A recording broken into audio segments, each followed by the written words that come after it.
Hello and welcome to Renaissance Minis. I'm going to be starting here with the bathroom cabinet, and then I will move on to finishing the toilet and installing the bathtub, which I ordered from Miniature Crush.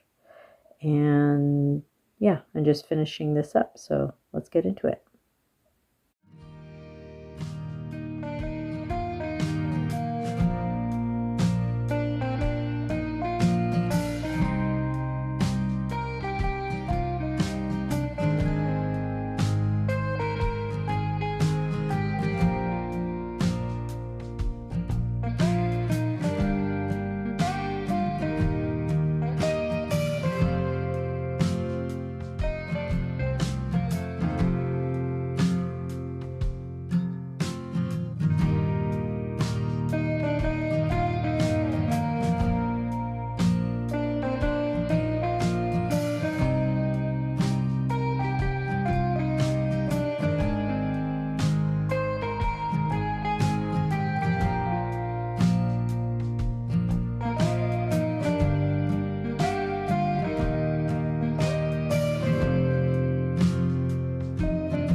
So I've decided to go with having a gold sink. I don't know why. I just thought that might be really neat to do. So that's what I'm doing here. I've got some gold cardstock that I'm using from Michael's Craft. And I'm going to tape it all together kind of like a little box underneath the opening of the sink, and then put a little drain in it and attach it.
So I use the Dollar Tree foam board for the top part because it's really soft. You can peel the paper off and you can just mold it to do just about anything. And then I'm using the black foam board, which you can't peel the paper off of that.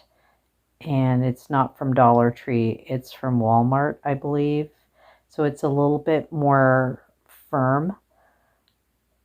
So if you're looking to use the foam board and you want to be able to mold a specific shape into it or sand it or do something where it has rounded edges or it has some kind of intricate molding type look, I would go with the Dollar Tree foam board and peel the paper off. It's much softer, it's easier to cut, it's easier to shape, and it works quite well.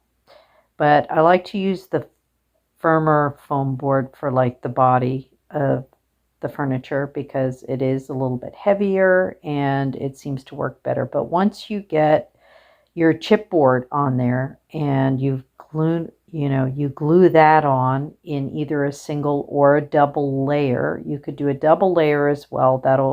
That will firm up your piece of furniture. And actually, after you've got your paint on it and you have your Mod Podge clear coat on it, it becomes very much like wood. So I really don't see the need to make furniture out of wood. Using the chipboard, you can paint it. As you can see, I use the Craftsmart burnt umber paint and it works really well. It looks like wood, and if you use the technique of painting it on and then wiping it off quickly with some paper towel, you'll get this like wood grain effect that's just amazing. I mean, you really can't even tell that it's not wood, but you get to create these wonderful shapes in the furniture, as you'll see here, because a lot of Chateau furniture has rounded edges and has dips and bows in it, and so I was able to create this wonderful concave part in the middle of it, and you'll see when I add a little piece of fancy detail to it later, it really turned out well. I'm quite surprised at how this works. But one thing I can suggest to you, if you do use the recycled chipboard from like a cereal box, to make sure that you use the same one on all over the single piece that you're making, because if you use different chipboard, it paints differently. All of them take the brown paint differently. Some of them tend to take the burnt umber a little bit lighter, and some of them take it a little bit darker. So if you do use the chipboard on a furniture item, make sure you use the same chipboard all the way throughout that project.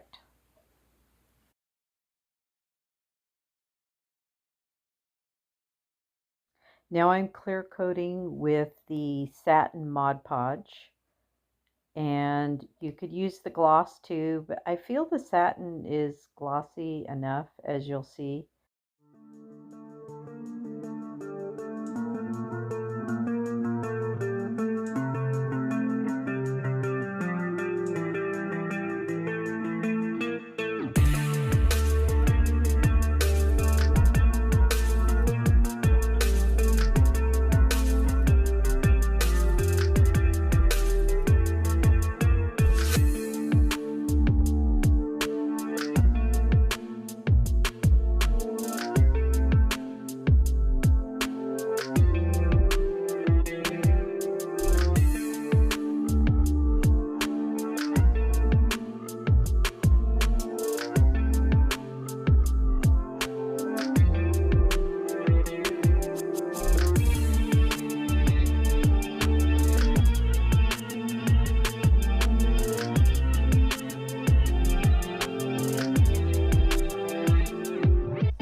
My miniature crush bathtubs arrived. These are 124 scale and I'm so happy with them. Here is the tub that I attempted to make, a sad attempt at best.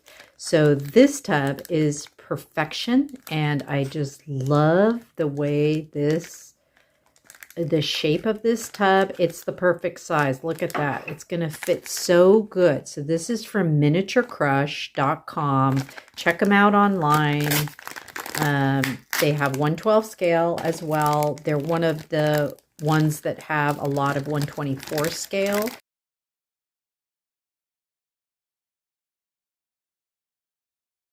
Feels like a resin to me.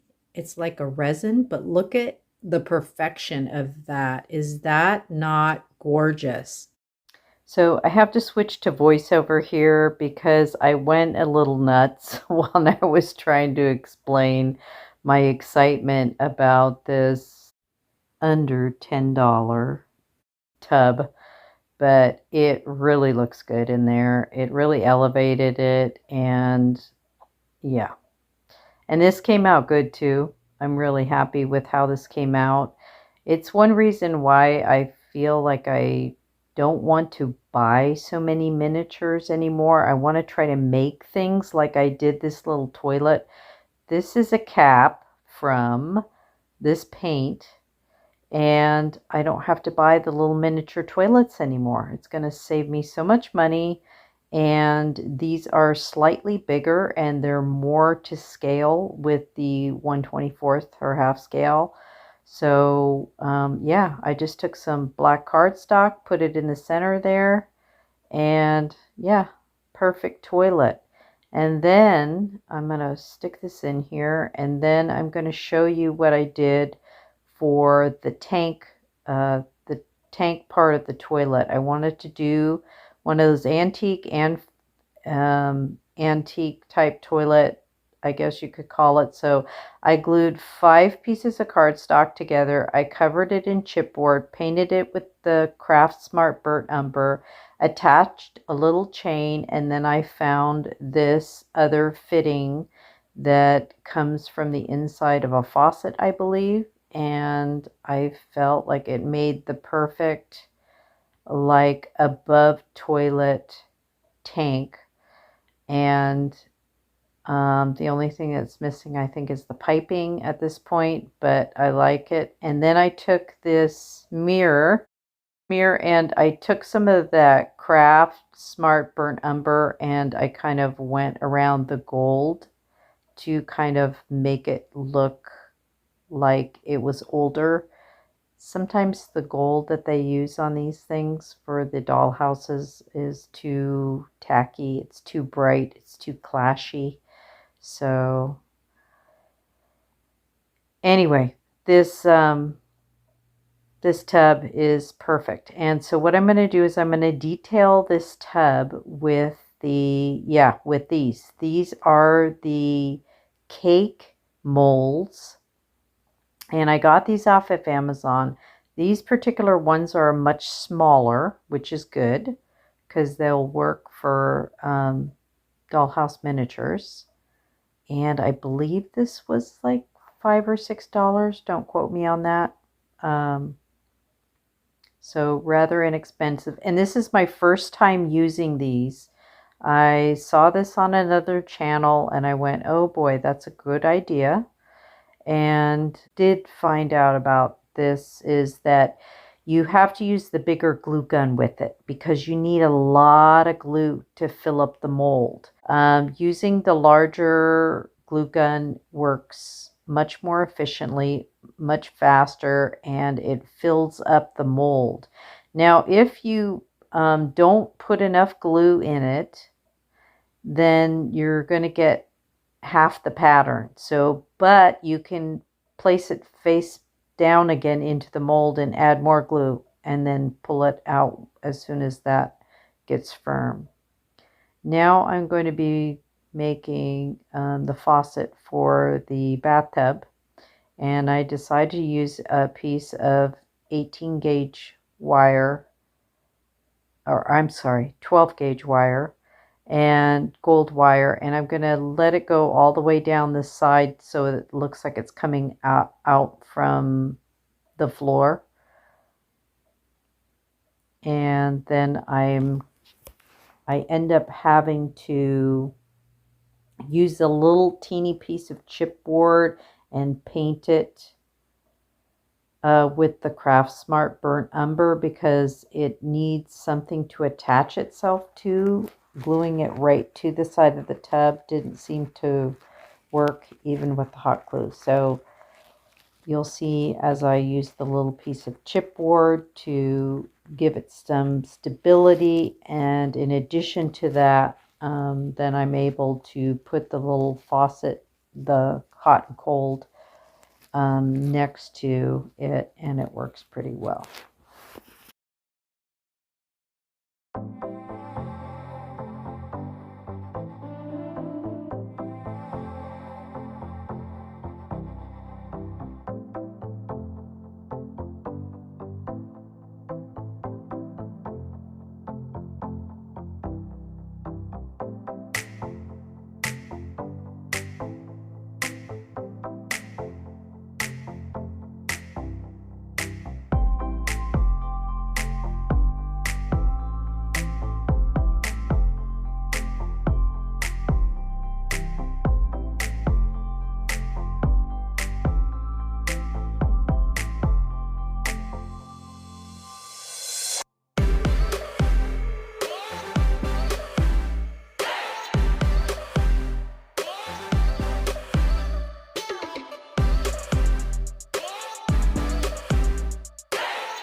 So I'm just going to finish up here. I'm doing the crown molding, I guess you could call it. It's not going to be anything fancy. It's just 1/8 of an inch square dowels, and I painted them. I pre-painted them for each floor, and I'm just going to glue them in. And I normally glue them in with the hot glue, but you know, the hot glue is really messy and you have to get it right very quickly. Otherwise, it'll mess up. So for the crown molding, I did it all with the tacky glue, which, you know, it's much safer because you can move it around a little bit. You have a few minutes with the hot glue. It's on. It's on for good. So anyway, I'm gluing everything into place here in the bathroom, and then we're gonna finishing this up. I think I'm probably gonna have to add some faux piping for the toilet. So I'll do that later, but for now it's pretty much done. I'm going to add some decorative items to the bathroom, and right now what I'm trying to do here is I'm making the miniature toilet paper dispenser. So I've just wrapped a really small piece of toilet paper around a wire here. I'm going to put 2 beads on the end, and then I'm going to attach it to the wall. And then I'm going to move on to some other details like towels, soap dishes, whatnot. I think I already started the process there. As you can see, I put a little towel there, and I put, yeah, a little faux Kleenex and a little soap dish. I got a towel for the tub there.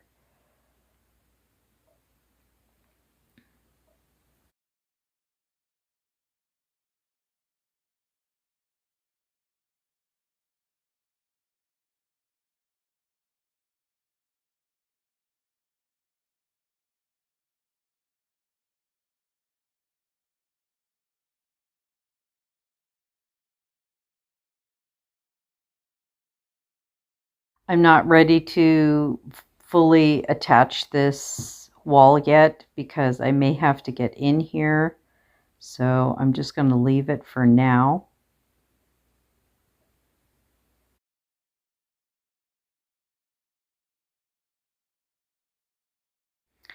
Putting the bed in. I was going to make a chair for the bedroom, but then I realized that I still have the French chair from before the remodel. So I'm just going to use the little teeny French chair that I made for the bedroom. And now I'm kind of putting everything in on the second floor as well, putting everything back in place now that I have the floors glued in, and they're permanent now. I can't take them out anymore, so might as well just go ahead and put the furniture back in here. And then I think that just about wraps it up for this video. I think I do end up adding the lights in here at some point, the push lights.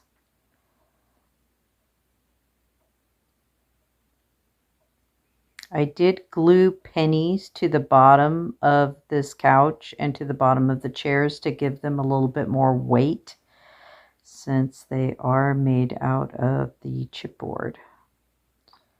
I'm putting the dining room back together again.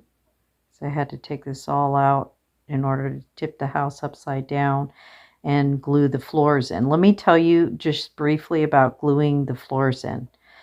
If you use the glue gun, you have to work really quick. It's very hard to do it with the glue gun. So what I did was I did use the hot glue gun to glue the floors in.